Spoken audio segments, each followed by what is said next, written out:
Are you looking for a masterclass in leadership and development? I cannot wait for you to hear from my friend, Jeff Hancher. Wow. Incredible speaker, author, keynote trainer.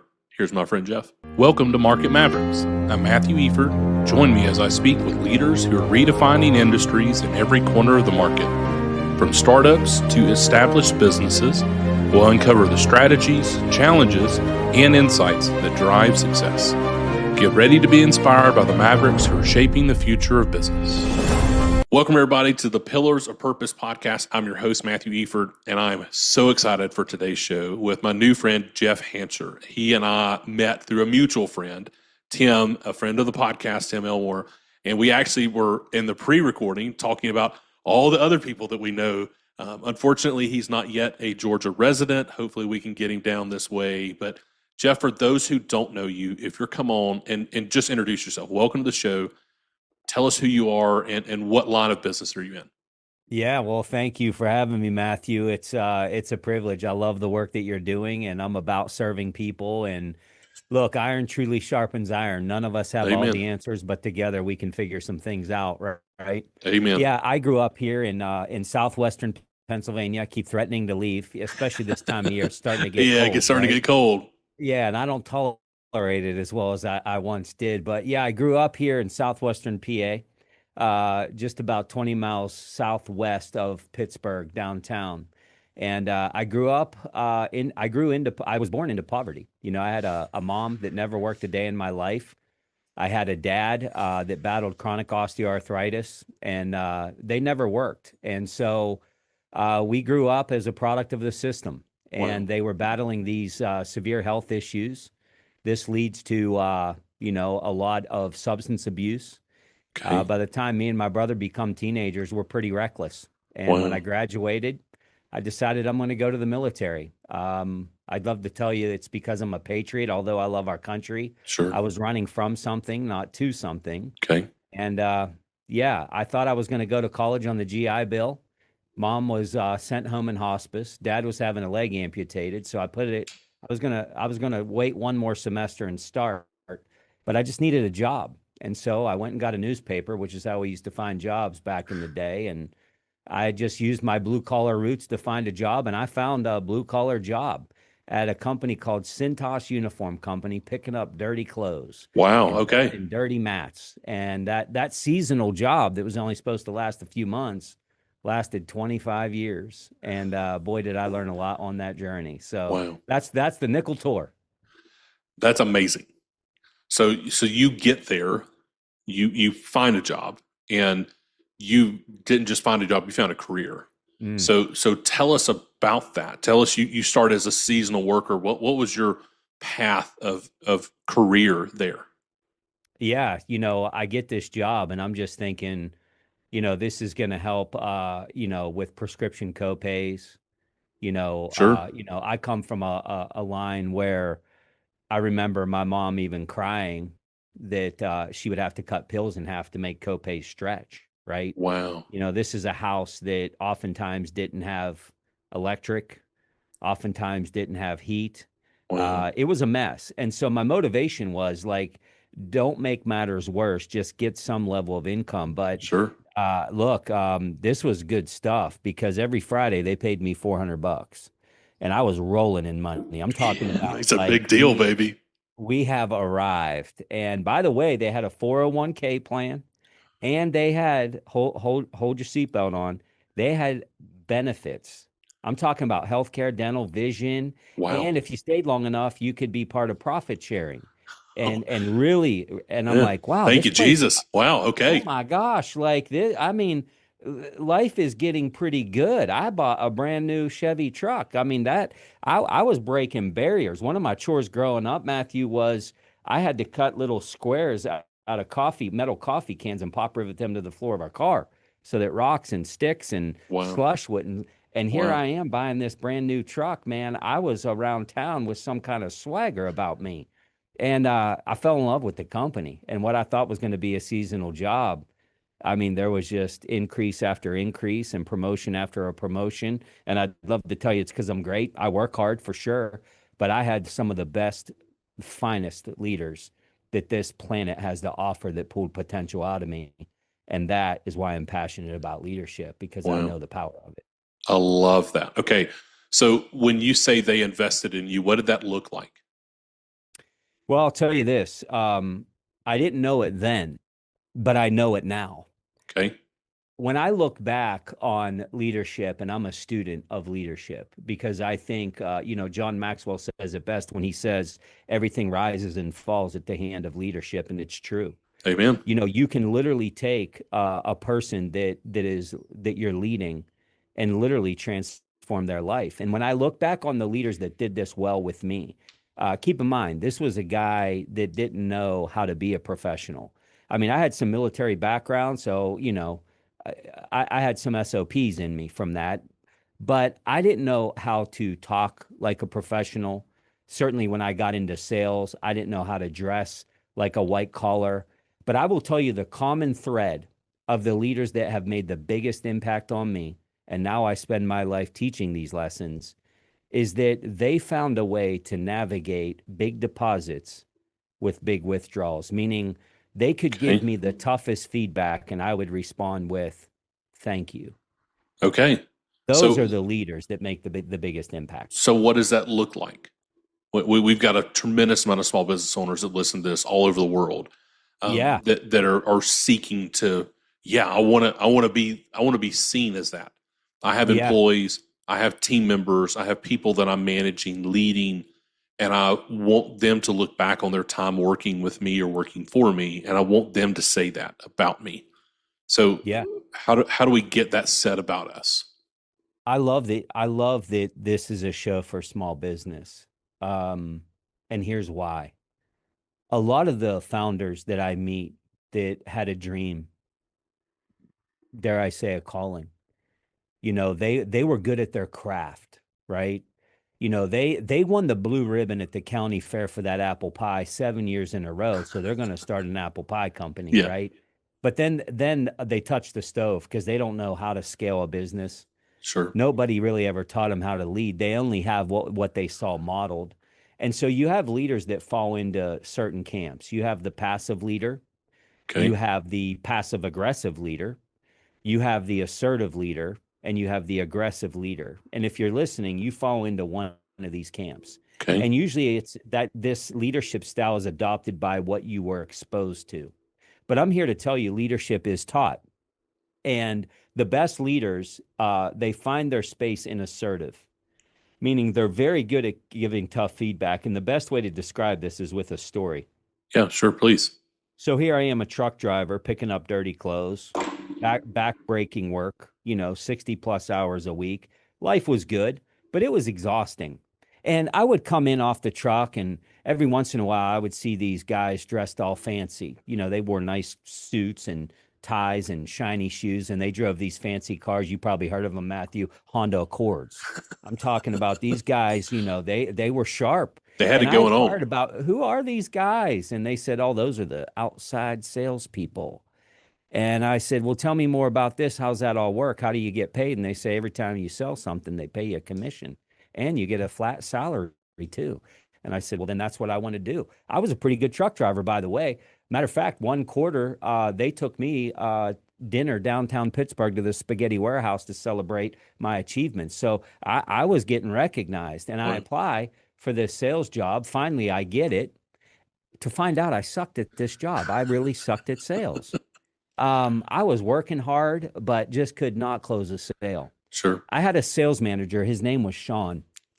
And Sean was this guy. He knew a little bit about my background. I kind of grew up on the other side of the tracks. I didn't tell the whole story because it's embarrassing, but he kind of knew I was this just raw talent. And this guy, I'm telling you, Matthew, he would keep me after work and we would role play interest creating statements and how to overcome objections. This guy would jump in the car with me. He would do a presentation. I was watching the master at work. He would watch me do one. He'd give me some coaching. And you would say, look, that's the job of a sales manager. But he didn't stop there. This guy is a guy that would always make time for lunch or breakfast and ask me how I was doing. Well, This is a guy that taught me what a collar stay was.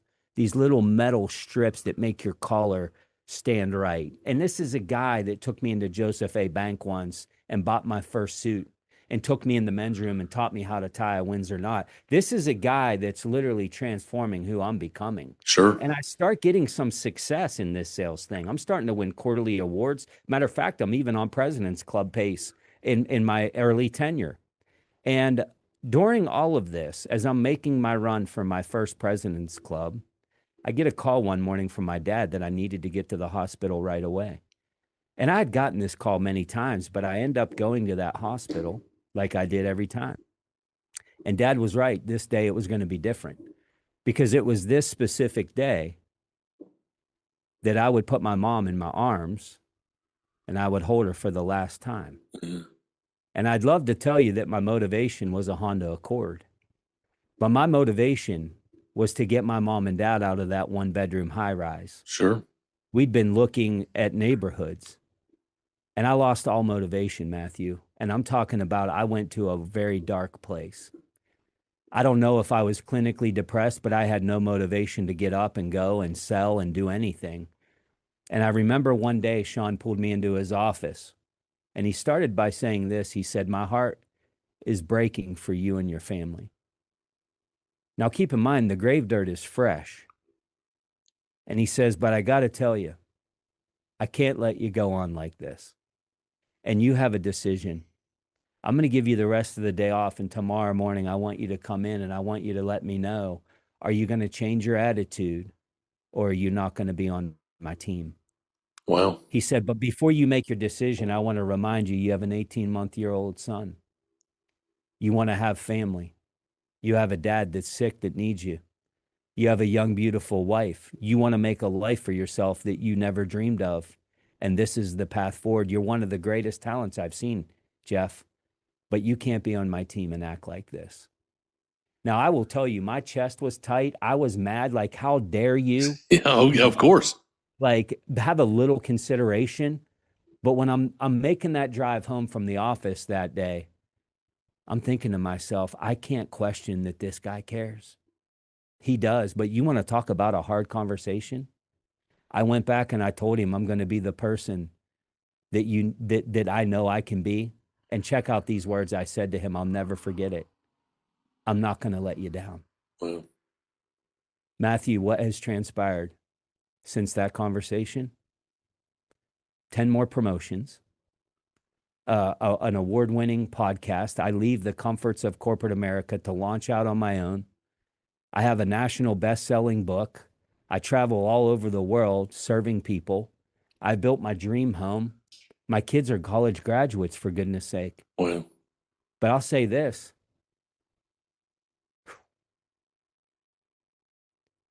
I often wonder, if I wouldn't have had a guy like Sean in my life, would I be who I am today? Sure. That's the high calling of leadership. Yeah. That's the opportunity. And that might not be a fancy leadership workshop for you, but I'll tell you what, the leaders that make the biggest deposits, they earn the right to make the biggest withdrawals, because we're not here in leadership to be a boss people report to. We're here to be leaders that people don't want to let down. And there's a path to getting there. And I love that perspective, Jeff. I think that's a gigantic perspective shift for all of our business leaders, right? And we talk about it like on this podcast with our faith or with our family. Like you don't prepare for storms in the midst of a storm. You prepare for the storm before the storm. And that's what Sean was doing with you, right? He was preparing. He had no clue what was going to happen with your mom.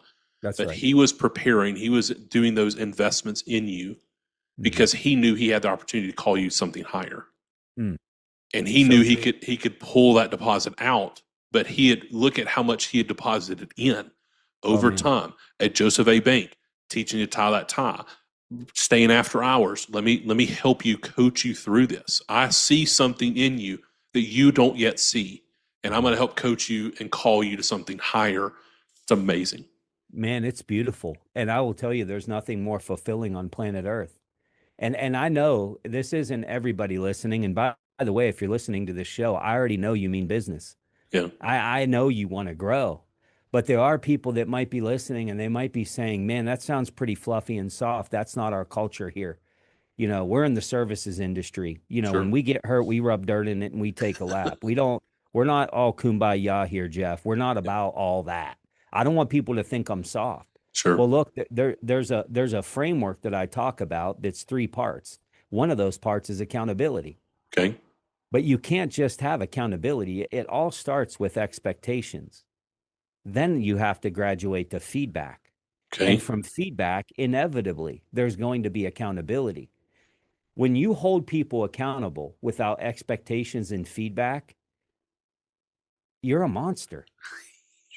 You're an That's absolute monster. that's an excellent way to say that. Okay, so let me interject there. At best, you're driving compliance, right?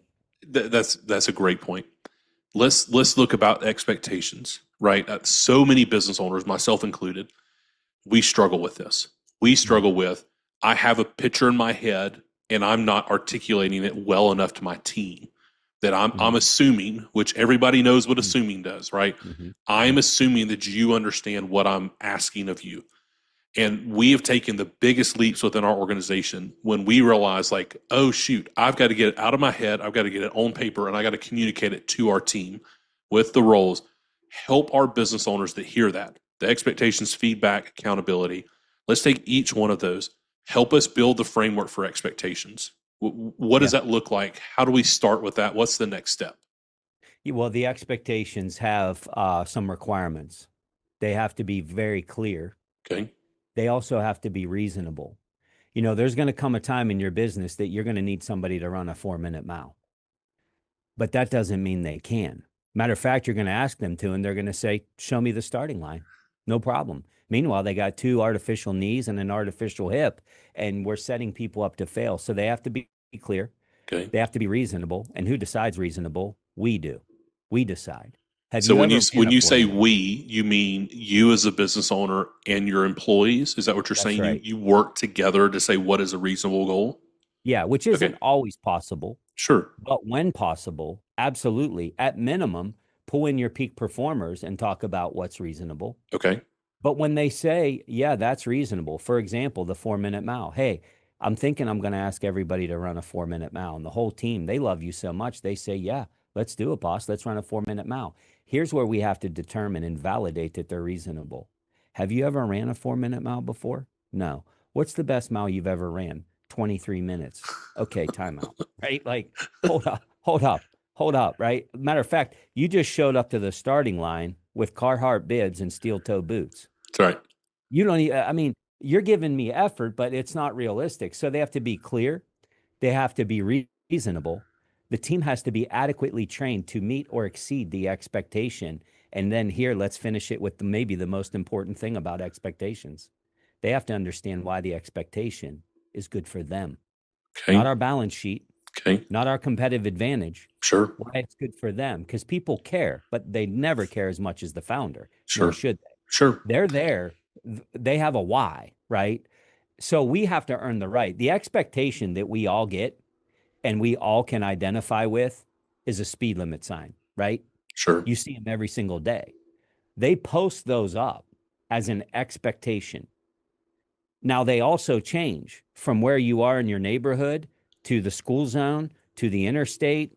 And Lord help us in Georgia. Yeah, it's changing a lot and whatnot, right? Yeah. And you get out west and they're 80. And Texas, 85. Yeah. Like they change all over the place. So are they setting us up to fail? No. The expectation changes based off of environment. But here comes the feedback. If you're going 85 and a 55 and nobody ever pulls you over and nobody ever gives you a warning, you never heard of anybody ever getting a speeding ticket, would you take it seriously? No. You wouldn't. No. And so what we're doing, and we all know this because you all know where the police officer sits in your neighborhood. And when you get close to that area, what do? You slow down. Yeah. As soon as they're not there, what? You speed up. What we have is compliance, not engagement. But if we are going to set an expectation, then we better get really good at giving people some tickets. And by the way, it's not personal. It's a high standard. When we do this, we have an opportunity to transform people into their potential. It's not that everybody always loves getting a speeding ticket, but why are they there? They're there to change a behavior. And that's what we have to do. We can't just drive compliance. I saw a cartoon recently and It was the leader talking to the employee sitting at the desk. And the bubble over the leader was, why aren't you working? And the employee's response in their bubble was, because I didn't see you coming. Right? It's like, if I would have known you were coming, I Yeah, would I have at would have least been looked working. busy. Yeah, I would have turned my phone off. Yeah, I would have done the things.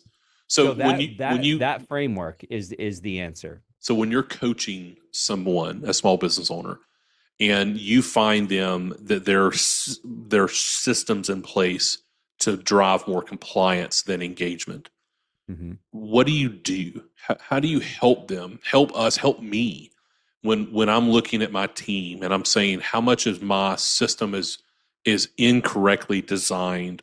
I'm getting the results that I've designed the system to do, right? I want to redesign the system. I want to get engagement versus correction and compliance. What does that look like? The biggest pillar to solve that is the second pillar, which is feedback. Okay. Because I will tell you, feedback is where you're going to win or lose based off of feedback. We do have people listening that they say we're good at the expectations thing. I mean, we got posters up all over here. Safety, watch your blind spots. We got expectations up everywhere. Sure. Right? New comp plan, performance reviews. We got the expectations up. We're pretty good at that.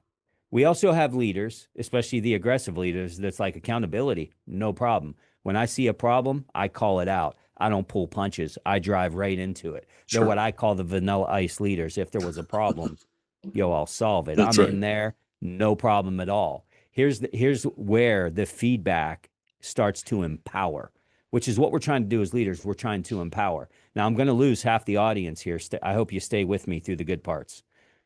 The answer to feedback is frequent and routine one-on-one debriefs with everybody on your payroll. Okay. Everybody. Okay. Now, when I get called into companies, we're hemorrhaging blood. Turnover's at 60%. Year over prior growth is down 20%. Our top executive just left. They're calling me thinking I have a magic pill to feed them, but I start asking questions. And one of the questions is, does everybody on your payroll have a consistent and frequent one-on-one debrief with their leader? And the top answer is, we are not doing that. And I ask why. Top answer, you all guessed it. We don't got time for all that. I mean, we got customers beating down our doors. We got competitors taking our business. Ain't nobody got time for a debrief. I got expectations up all over here. And if people don't toe the line, I got a disciplinary form for them to sign. Feedback is where we win. Now, here's my question. I know you don't have time, but do you have time to work in the business, founder, when you should be working on it? Sure. Are you in the back dock loading the boxes because two people just quit? Are you out selling because you just lost your two biggest customers? What we know is the greatest leaders, the greatest entrepreneurs, they're really good at reproducing themselves and other people. Okay. If you have great leaders, by the way, biggest scaling mistake for a small business, since that's our audience, is a lack of leadership impact. That is the biggest scaling mistake, and there's plenty of them. But as the leader goes, so goes the organization. Yeah. If you want to invest in one area, invest in your leaders, and then have them sit next to each other, elbow to elbow, knee to knee, and have conversation. Help them develop smart goals. Help them develop individual development plans. Well, Jeff, we're in the service industry. I mean, we install garage doors. What could there be? I mean, it's pretty simple. They're on rollers, cable. They're not, well, if we're sitting down and creating expectations and goals and we're asking them questions like, hey, Matthew, why is success important to you? Hey, is there any area of your career path that you have drawn out as a weakness that I can support? Hey, what do you think are your best strengths that maybe we haven't tapped into yet that could help our team win better, getting them in their strength zones? Are we getting good at asking questions? And are we great at active listening? And by the way, we have these SMART goals. So what can we offer? We can offer correction. Hey, you're falling a little bit behind on your timeline. Hey, did you go get them running shoes we talked about?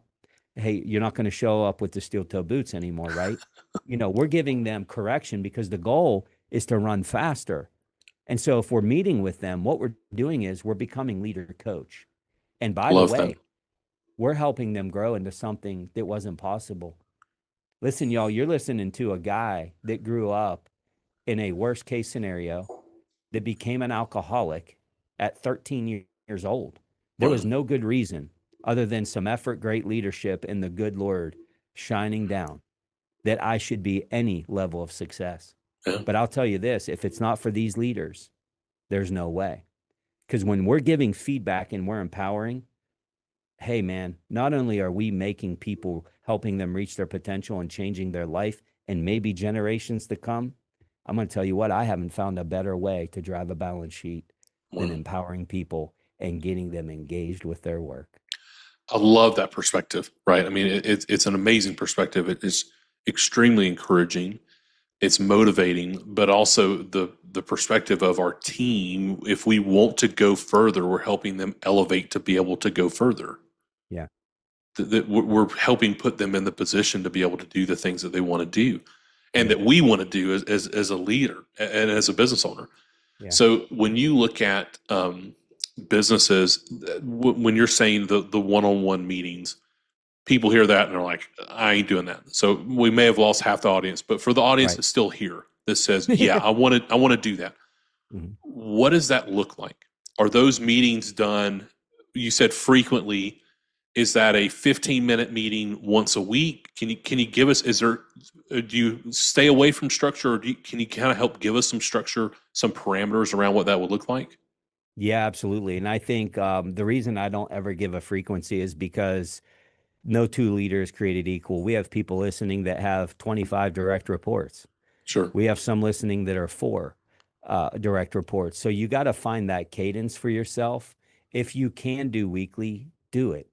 If you can only do once a month, do it. But do something and make it the same time, that time of month, and the same place. Okay. Why? Because it's something we look forward to. As far as the structure, I would tell you the first thing to get great at is asking great leadership questions. Okay. And we have resources, free resources all over our website to help you ask better questions. I'll make sure that Right? all those are in the show notes. Those that are listening, watching online, make sure to go in the show notes. Those will all be there. No doubt about it. Because think back to Sean. Sean started bringing things into this tough conversation that he knew was meaningful to me. Yeah. You have an 18-month-old son. Yeah. You have a young wife. You want to have a family and create change for the family and make it different than what you had it. You have a disabled dad that's counting on you to win. He started drawing from that. And it's not that we capitalize on that. But here's the other thing that we do, because look, I understand we're out here running businesses. We're not here to be psychologists and motivational speakers, right? Sure. Business needs done. Work needs done. Results need done. Well, listen, I'll tell you this. I went on to hit 9 President's Clubs. So Sean did just fine. He did just fine. You know, we helped Sean win a lot, right? Yeah. Yeah, you sure did. But look, in these debriefs, you got to coach. You can't just kumbaya and ask great questions. You got to develop. This is why SMART goals are important, which we talk about those in the book, and we have framework for the SMART goals. And if you don't know what SMART goals are, contact me. I'll send you a template. I'll send you a book reference, but I will tell you everybody in your company should have SMART goals, because now we can coach them towards victory. We should, as leaders, have a lot of the answers on how they can improve and get better. You know, whether it's how to make a better apple pie, how to be a better installer of a garage door, how to install an HVAC unit better, whatever that thing is. Sure. We can start to equip them. Now, listen, we can't train willingness. Not everybody is willing, but that conversation Sean had to me, he was testing, am I willing? Sure. I could have came back and said, you know what, Sean, pound salt, you're insensitive. I don't need you. I don't need this company. I don't need this Honda Accord. Pound salt, I'm out. And he probably would have been sad that I was gone. But if I'm not willing to do my part, then I'm not coachable. Yeah. And so we have to draw a hard line, which is where that accountability piece comes in. So yes, they should be structured, but they shouldn't be so structured that the only thing that we're talking about is key performance indicators. Okay. And did you hit your sales numbers this month? Because Okay. then I'm just another number, right? Yeah. We got to go into the interpersonal skill. There's people on your team right now that desire to be a leader, and we don't even know. And we need that succession planning. Yeah. Are we feeding them leadership? You have people like me that are in service. I mean, you may have some diamonds in the rough and you can offer this knowledge in a debrief. Your future leaders, dare I say future senior leaders, they may be at the service level, the entry level. Wow. That was me. I Sure. went from filling in, picking up dirty clothes to being a Fortune 100 salesperson. It's amazing. That's wild. It's That's amazing. crazy town, right? Yeah. Now look, nobody knew it was there, including me. I didn't know it was there. Sure. Great leaders start drawing those things out by asking questions. What lights your fire? And then maybe I have a book and I'm like, hey, read this book. You told me you wanted to be a leader someday. Read this book, SMART, SMART, by June 1st. And I want you to present what you found to our leadership team. Nice. Because Yeah, I love think that. Now, guess what? June 1st comes and they didn't do it. They're not willing. Yeah. But now Yeah. meaning we can't want it more than them, but we got to give them path. Yeah.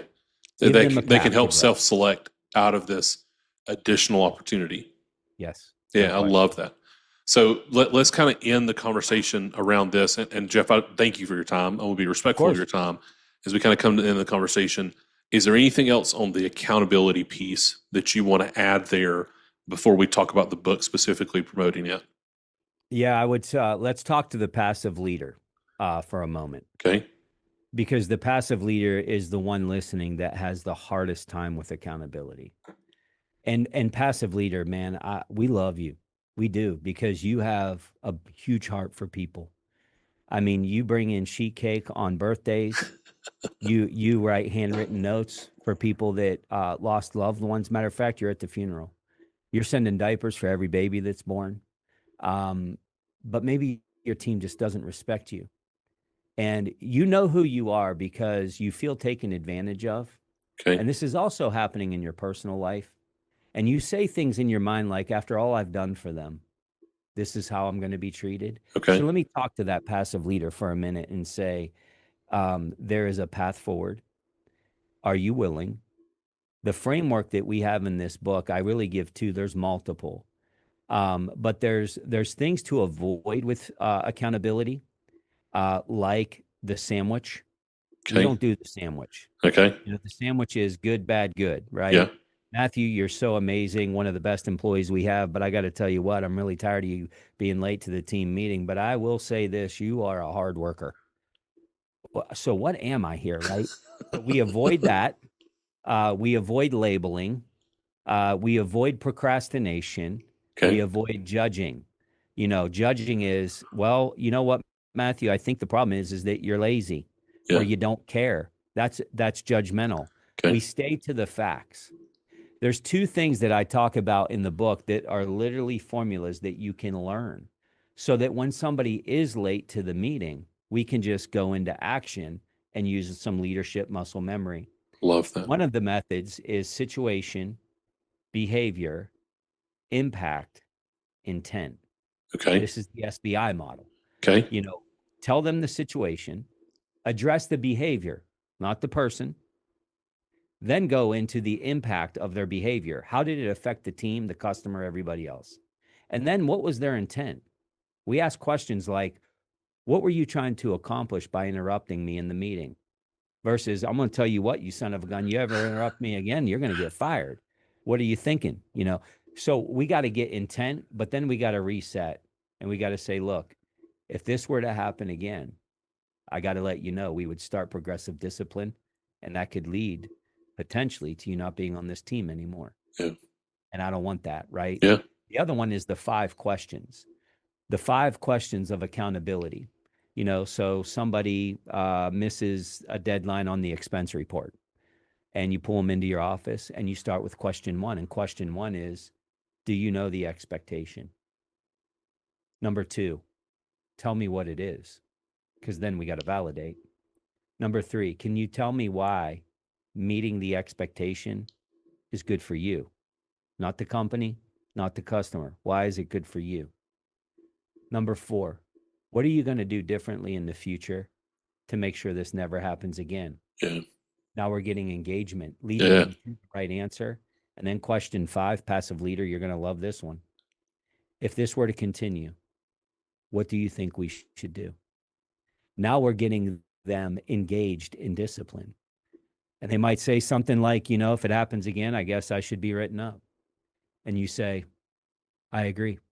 That's what we're going to do. Table is set. We're not trying to go out looking to hit people and make people bleed and bruise people. But look, here's what we know. You can either shrink the people, or you can either shrink your standard, or you can stretch people. When we stretch people, not only does our culture thrive, not only does our competitive advantage thrive, but our people are thriving. And the rising tide lifts all ships. Amen. That's how culture is built. And so those are 2 methods that I believe any leader can learn. And boy, we spell these out vividly in the book and, of course, in our workshop. I love that so much. Okay, so Jeff, how does somebody tell us again the book title and where they get it? Yeah, it is Firm Feedback in a Fragile World. I think the name says it all. I mean, it's fragile. It's perfectly named. Yeah, no, it is. We got quiet quitting. We got all the generations. Gen Z's lazy. Boomers work too hard. They think everybody else is. You got it all going on, right? Our friend Tim talks a lot about it. Yeah. It's fragile. So how do we go about navigating the hardest conversations and having people thank us for them? That's the framework of the book. And I'm easy to find. It's Jeff Hancher, like Jolly Rancher, but it's with an H. I'm out there. I'm pretty easy to find, and I answer all of our DMs. So I'd love to hear from y'all. I love that. Well, I'll make sure all that's in the show notes. Everybody, again, you can find those resources. And what's your website, Jeff?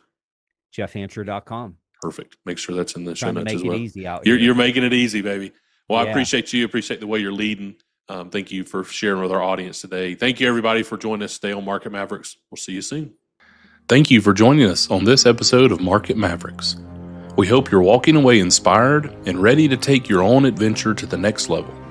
Don't forget to follow the show to keep up with our latest episodes. And if you enjoyed today's conversation, make sure to subscribe, share it with others who could benefit.